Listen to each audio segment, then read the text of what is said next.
বরঞ্চ আমরা যে জিনিসটি যেটি দেখলাম সেটি হলো যে চাঁদাবাজি বলেন, এই যে সড়কের যে সন্ত্রাস বলেন, সড়কের মধ্যে যে চাঁদাবাজি, যে কারণের জন্য সড়ক দুর্ঘটনা আমরা কমাতে পারি না, সড়কের শৃঙ্খলা ফেরাতে পারি না, সেটি কিন্তু মানে ঠিকই রয়ে গেল।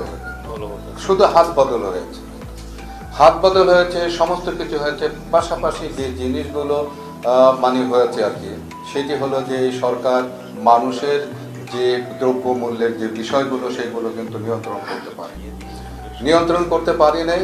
তো এই সমস্ত কারণগুলোর জন্য মানুষের মধ্যে আবার কিন্তু নতুন করে একটা ক্ষোভও কিন্তু তৈরি হচ্ছে।